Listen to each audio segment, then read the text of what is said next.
Hey friends, as we're getting close to the end of the year, I wanted to share something special with you because every January people set New Year's resolutions with fixed goals, and by February they just feel behind.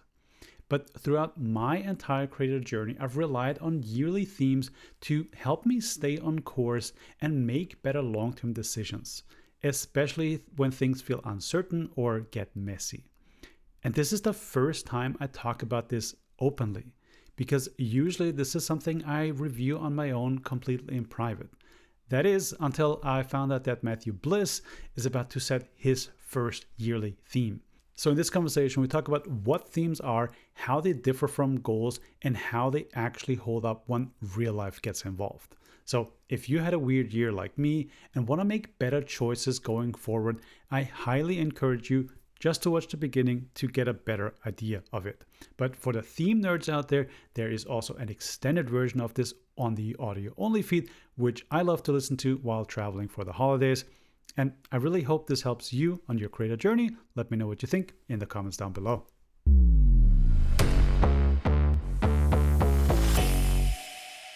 As you and I are going to be talking about themes, one of the creators that inspired me to do what I do is CGP Grey, which is fascinating because a lot of people don't even recognize this name when I say it, but he's been one of the original YouTubers, original faceless YouTubers, before that even was a term, and very much in the educational sector.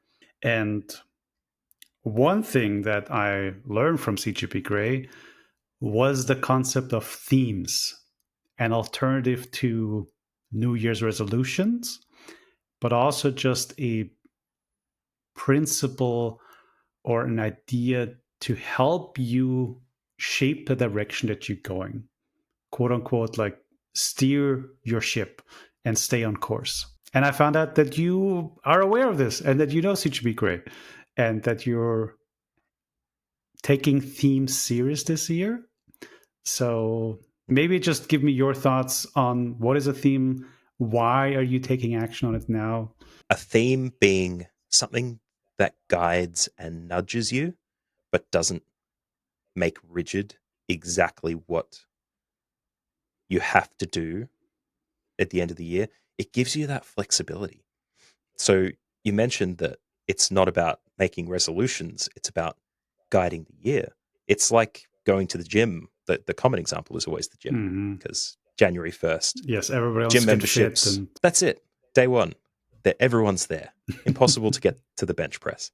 Day two, maybe 70% of the people come back again. Day three, 100% again because everyone feels guilty. And then invariably by the 10th of January, nobody's going again. yeah. And the gym can rub their hands together and just hold on tight for Black Friday when those gym deals come back out again. If you say you're going to go to the gym every day, it's great in theory, but when you don't do it, the consequences are harsh for your habit forming. So if instead you said it's the year of health, and as part of that, you are going to the gym or improving your diet, or not even the gym, just doing exercises from home, taking a half-hour walk, all of those possibilities are bundled up into the theme. So you don't fail if you have a theme of improved health or improved fitness. You just have a series of things you did and how much or how little they contributed at the end of your year. It basically acts as a constant reminder to where past you thought future view should go. And the health example is most of the time the first one, and like one thing that a lot of people make resolutions about in January. But another example that they gave in the last episode they did about it was the year of reading, which I also find a very relatable goal, because you can set a strict goal of I'm going to read 12 books this year. You know, it's an achievable goal. It's something that you can do, but maybe you only read 11, and that might feel like a failure. Or you discover that books are not even the thing that you enjoy reading, but you discover maybe newsletters as a medium or other forms of literary entertainment. That can all fit into the year of reading in many different forms than just saying, I'm going to read 12 books and have that as the hard marker if you fail or succeed. So, yeah, it is a very flexible way of guiding the ship forward into a direction that you want to go in. That's the way I like to think about it. And you never fail. Like, it's when you have a theme, you just reflect at the end and try to figure out where you're steering the ship next. There's no way of failing a theme, quote unquote. There's only ways of redirecting or reevaluating it. But one thing I like to do is when I review my year is ask the question, what was the name of your theme? And then ask, what would you call it now? Because the retrospective angle on it can be very interesting and kind of then shows me what was this year really about? What did I think this year was going to be about? And what was the reality of it? And sometimes there's large differences, and sometimes it's just a rephrasing. Yeah, so with that in mind, it's really interesting that you've got your own take on themes. And as someone who'll explain in a sec why he hasn't been the best theme nerd that he could possibly be, if you were reflecting on the past year for your theme, can you tell us a bit about what you did? Like, what changed? Did it work? Did it help? What did you do? So this year was a very interesting year in many regards. But I'm going to play the role of CGP Grey here and just make things unnecessarily complicated.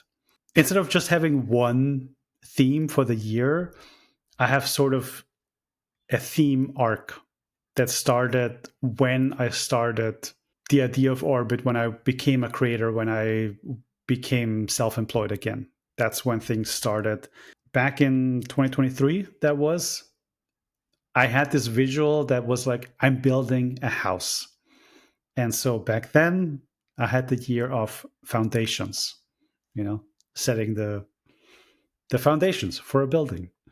2024 was a year of structure, building the scaffolding around it. So we, starting to have a shape.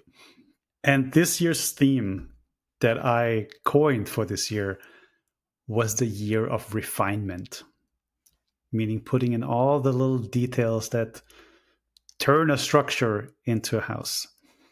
And that is true.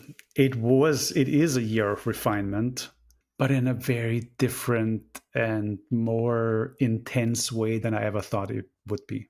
So how did refinement change for you then? I guess to answer the question of what would I call it now, I would call it the year of reality.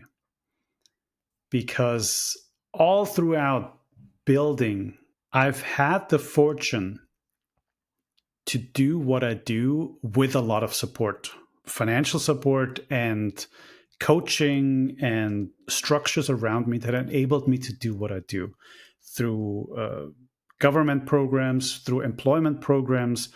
And so I built this channel with a lot of safety net and with a lot of room for experimentation and to just make something that I enjoy making.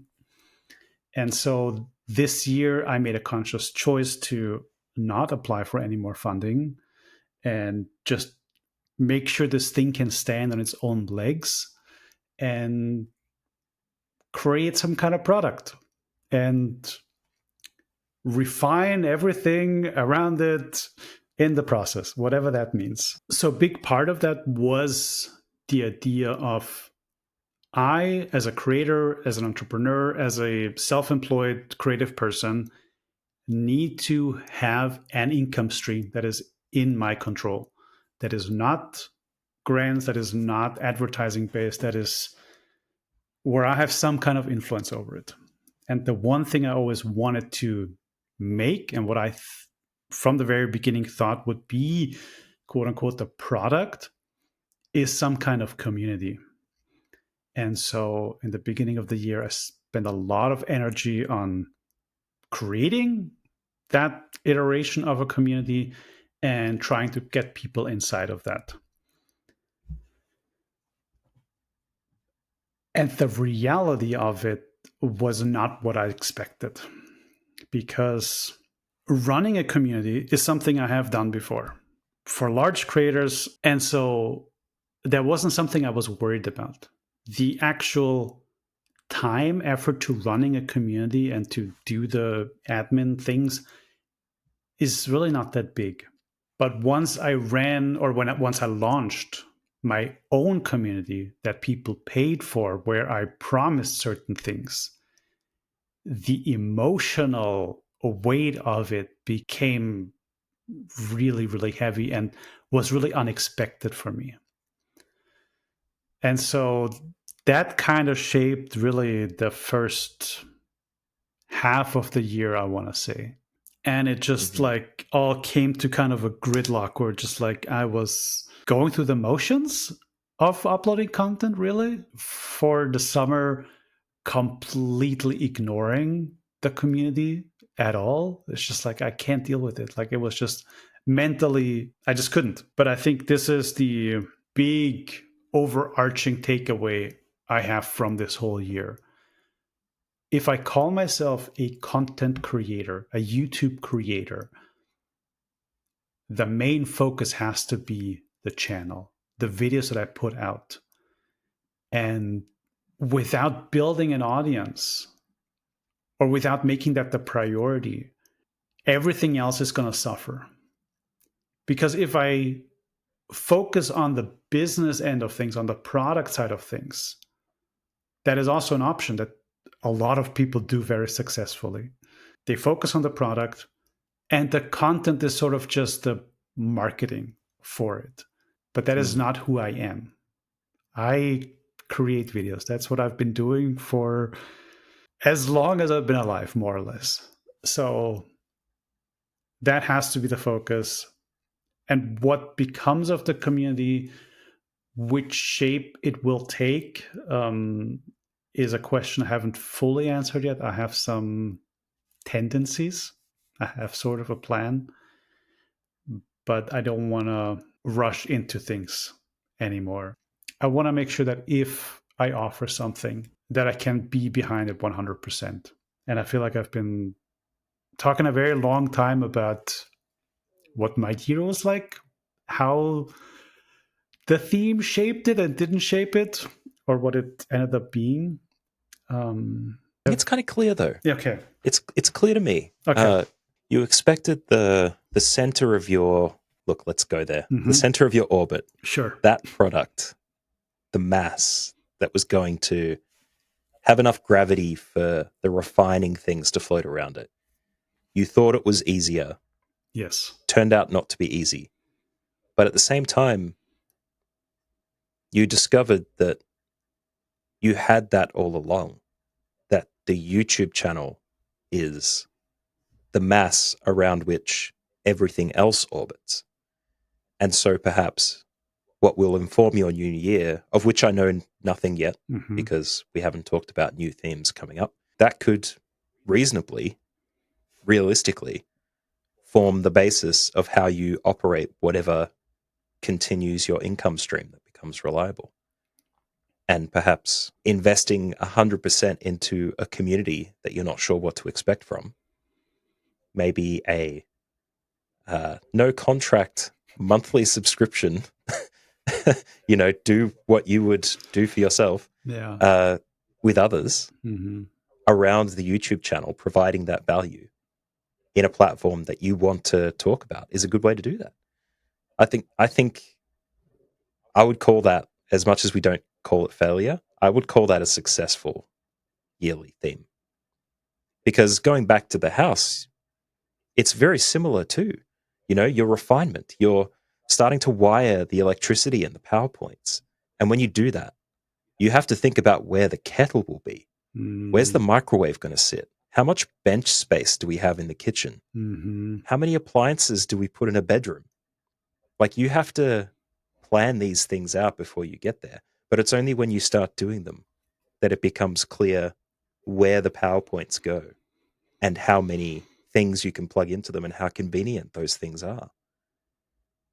And the reality component of that I'm hearing from you is that you're starting to wire the house and you found out that you have an incredibly large electrical load in certain rooms. And so you need to prioritize things into different rooms. That all made sense to me. And I think you've found the right things to learn from the year that you've had.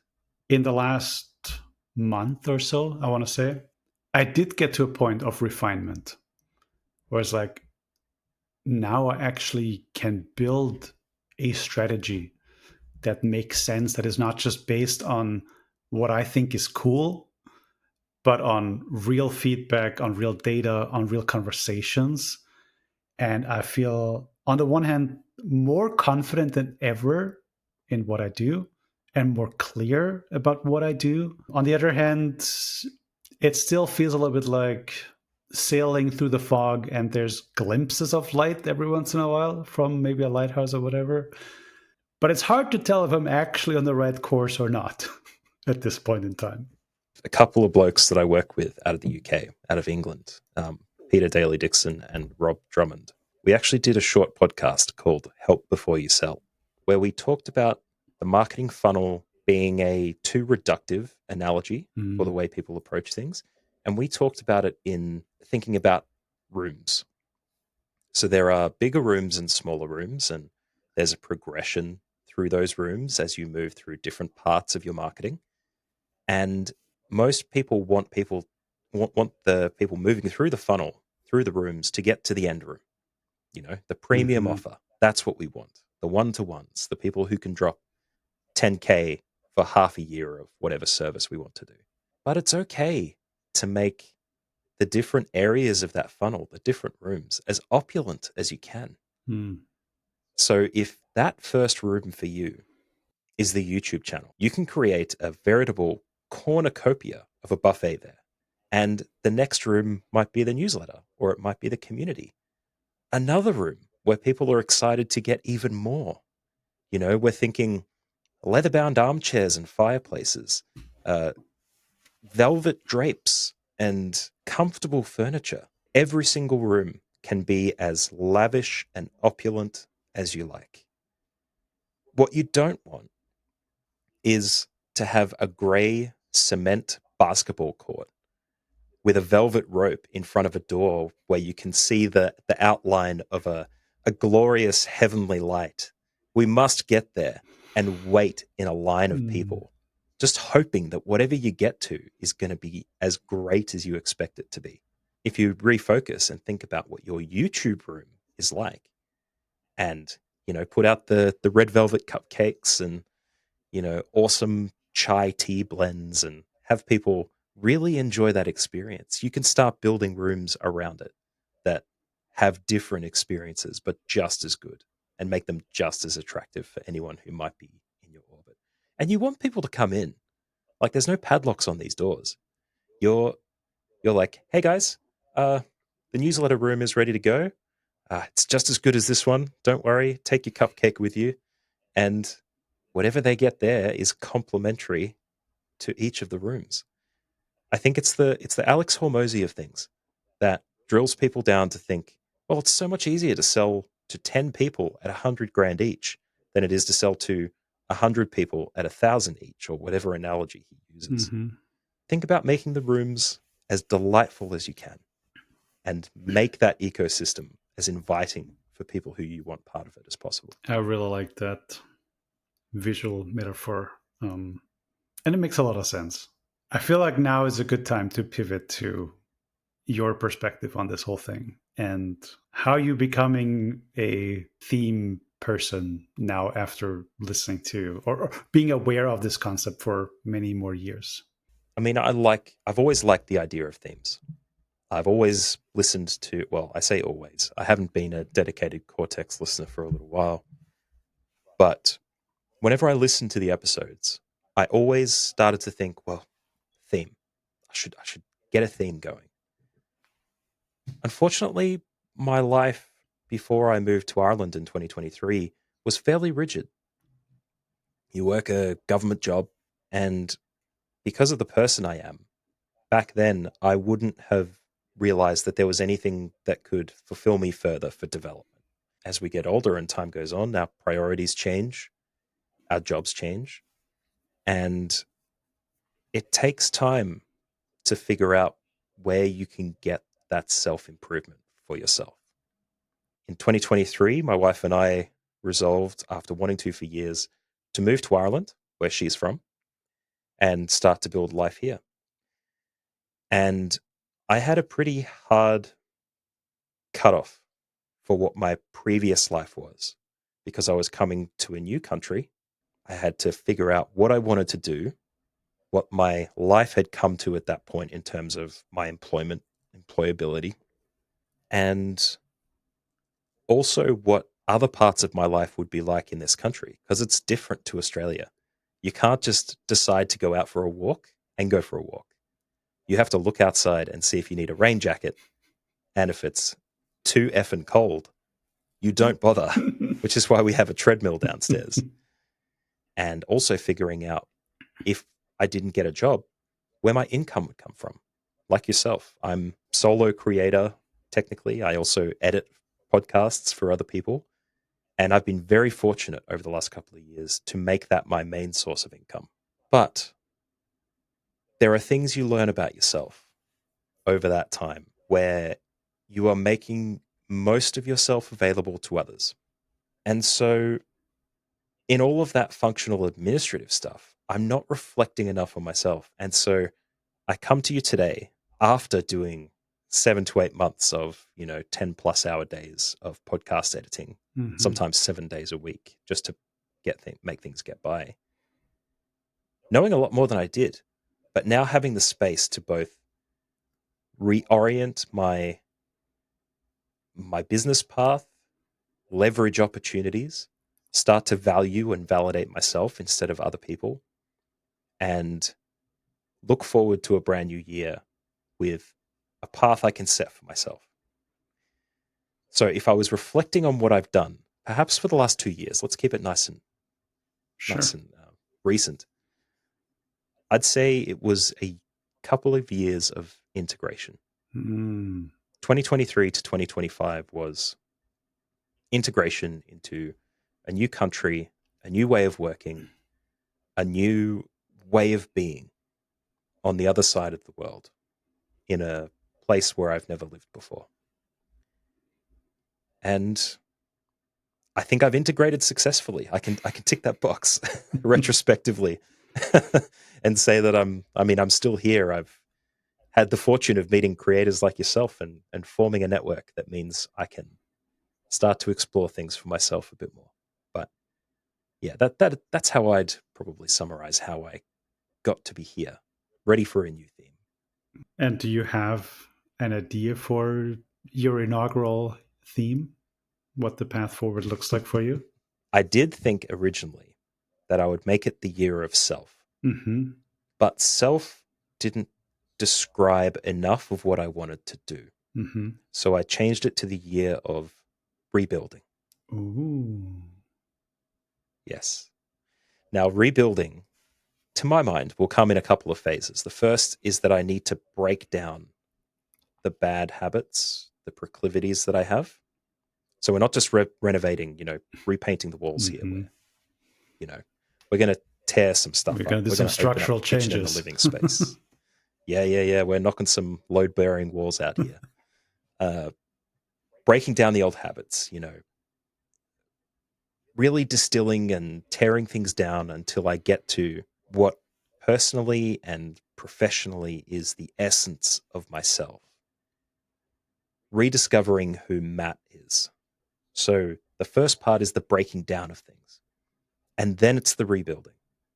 I'm currently exploring a potential series of offerings I can make as part of my business for podcasters, potentially content creators. I want to focus on rebuilding my health and my fitness. That has fallen to the wayside for a long time. I need to get into that again. Yeah, I think I would be risking making too much concrete for you if I keep explaining the things that I have visualized. They become resolutions and not things. Exactly. So, the whole point is to be flexible and open to the changes that life brings. But as a theme, the year of rebuilding sounds great to me.